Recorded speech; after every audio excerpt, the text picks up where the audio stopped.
ጤና ይስጥልን ክቡራን የዩቲዩብ ቤተሰቦች፣ የሰዓቱን አጫጭር መረጃዎች እየቀርብ ያለው እስከ ፍጻሜው አብራችሁን ቆዩ።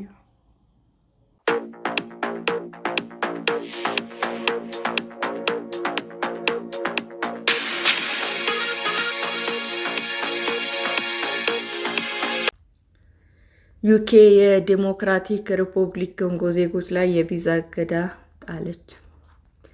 ዩናይትድ ኪንግደም የዲሞክራቲክ ሪፐብሊክ ኮንጎ መንግስት ሕግ ውስጥ ስደተኞች እና የውጭ አገር ጥፋተኞችን ለመቀበል ስምምነት ባለመድረሱ ወደ ሀገሪቱ በሚገቡ ዜጎች ላይ የቪዛ ገደብ ጥላለች።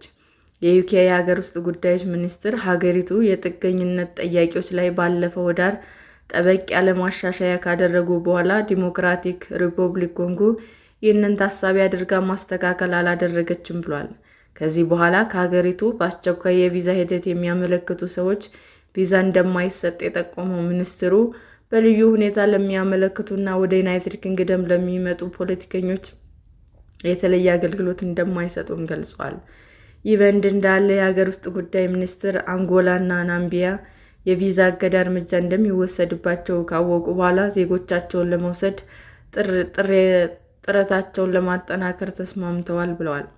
መንግስታዊ ምንጮች የሀገር ውስጥ ጉዳዮች ሚኒስትር ሻባና መሐመድ ዜጎቻቸውን ለመቀበል አሻፈረኝ በሚሉ ሀገራት ላይ የቪዛ ማዕቀብ ለመጣል እንደማያቅማሙም አስምረው ተናግረዋል። ሚኒስትሩ እንዳሉት አንጎላ እና ናሚቢያ ጥረታቸውን ለማጠናከር ስምምነት ላይ መድረሳቸው የጥገኝነት ማሻሻያ የመጀመሪያውን ውጤታማ የመመለስ እንቅስቃሴ ተደርጎ ተወስዷል። የዩናይትድ ኪንግደም መንግስት የአንጎላ፣ ናሚቢያ እና ዲሞክራቲክ ሪፐብሊክ መንግስት ህገወጥ ስደተኞች ለመመለስ ትብብራቸውን ከፍ ካላደረጉ ለሀገሪቱ ቪዛ መስጠት እንደሚያቆሙ ማስጠንቀቂያ ሰጥተው ነበር። የሀገር ውስጥ ጉዳይ ሚኒስቴር ምንጮች ስምምነቱ በሺዎች የሚቆጠሩ ሰዎች ወደ ሀገራቸው እንዲመለሱ ያደርጋል ብለዋል። የዩኬ የጥገኝነት ስርዓት ማሻሻያ የስደተኞች ሁኔታ ጊዜያዊ እንዲሆን ለጥገኛ ጠያቂዎች የሚቀርብ የመጠለያ ድጋፍ የተገደበ እና ወደ ዩናይትድ ኪንግደም ደህንነቱ የተጠበቀ የስደተኞች እንቅስቃሴ እንደሚፈጥርም ይዘረዘራል። ባለፈው ወር ማሻሻያው ይፋ ያደረጉት ሚኒስትሯ ሻባና ሙሐመድ በመመለስ ፖሊሲው የማይተባበሩ ሀገራት ላይ የቪዛ እግድ እንደሚጣልም አስጠንቅቀዋል። መስሪያ ቤታቸው የዲሞክራቲክ ሪፐብሊክ ኮንጎ፣ አንጎላ እና ናሚቢያ ስደተኞችን ለመቀበል ዳተኝነት ማሳየታቸው ይህም ለስደተኞች የመቆየት ምርጫ ሰጥቷል ብሏል። ሚኒስትሩ ሦስቱም ሀገራት በዳተኝነታቸውና በመመለስ ሂደቱ እንቅፋት በመሆን ቅጣት እንደሚጠብቃቸው አስጠንቅቀው ነበር።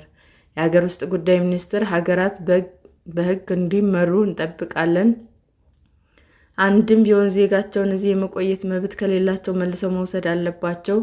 አንጎላ እና ናሚቢያ ለትብብራቸው አመሰግናለሁ። አሁን ለዲሞክራቲክ ሪፐብሊክ ኮንጎ ትክክለኛውን ነገር የማድረግ ጊዜው ነው። ዜጎቻችሁን መልሳችሁ ውሰዱ፣ አሊያም ወደ ሀገር ውስጥ ወይም ዩኬ ለመግባት ያላችሁን ጥቅም ታጣላችሁ ብለዋል። ሰላም ጤና ይስጥልን ውድ የዩቲዩብ ቤተሰቦቼ እንዴት ናችሁ? አዲስ ጀማሪ ነኝና ሰብስክራይብ ያደረጋችሁ አበረታቱኝ። አመሰግናለሁ። ክቡራን የዩቲዩብ አድማጮቻችን ለሰዓቱ ያቀረብኩላችሁ አጫጭር መረጃዎች ይህንን ይመስል ነበር። በሌላ መረጃ እስክንገናኝ ሼር፣ ላይክ፣ ሰብስክራይብ እንዲሁም ቢቀርብልን የምትሉት መረጃ ካለ ኮሜንት እያደረጋችሁ ቸር ቆዩን።